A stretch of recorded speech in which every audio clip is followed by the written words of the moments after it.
Today we are talking about a strategy that high income earner absolutely need to know about, the backdoor Roth IRA. Because if your income is too high, you might think you're not allowed to contribute to a Roth IRA at all.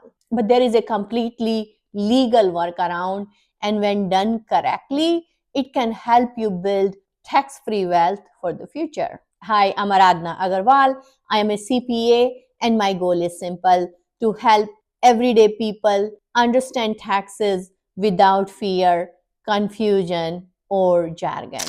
Let's start with the problem. A Roth IRA is one of the best retirement tools available because your money grows tax-free, qualified withdrawals are tax-free, there are no required minimum distributions. But here is the catch. If your income is above certain limits, the IRS does not allow you to contribute directly to a Roth IRA. So many high earners assume they are just out of luck. But this is where the strategy comes in.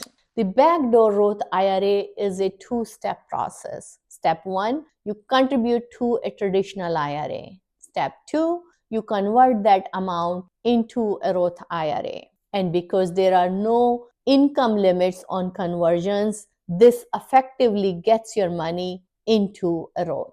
Now, let's walk through how this actually works. First, you make a contribution to a traditional IRA.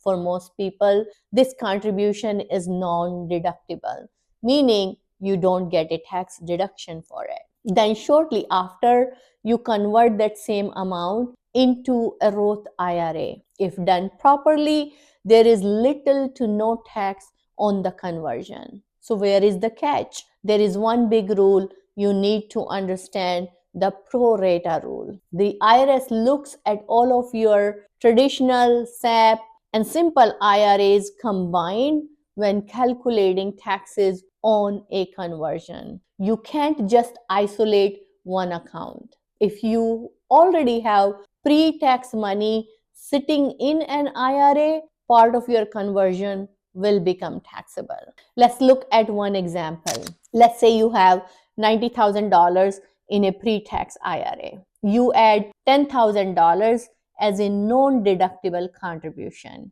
Now your total IRA balance is $100,000. If you convert $10,000 to a Roth, only 10% of that conversion is considered after tax. That means $1,000 is tax-free, $9,000 is taxable. That's the pro rata rule in action. So how do you avoid this? One common strategy is to move your pre-tax IRA funds into a 401k if your plan allows it. Why? Because 401ks are not included in the pro rata calculation. This effectively clears the path so your backdoor Roth conversion can be mostly or fully tax-free.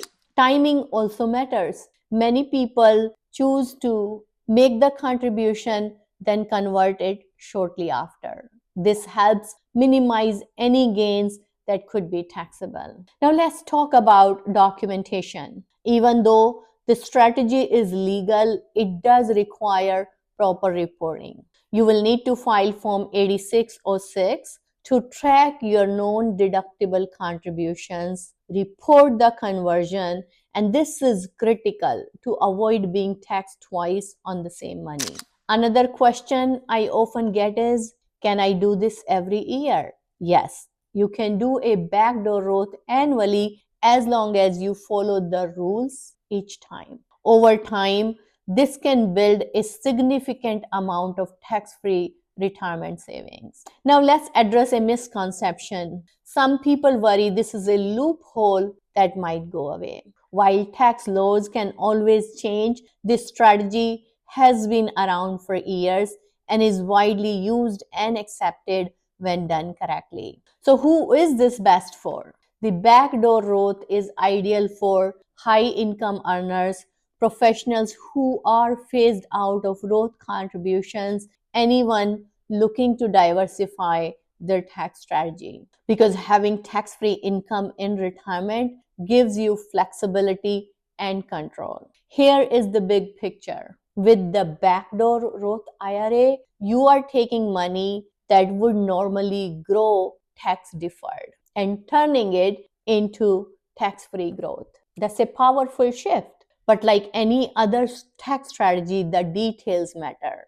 The pro rata rule, account balances, and proper reporting all play a role in getting this right. If you are a high earner and not using this strategy, it's definitely worth exploring because over time, the tax savings can be substantial. Thanks for watching. See you next time. And don't forget to like and subscribe for more tax tips that are legal, practical, and intentional.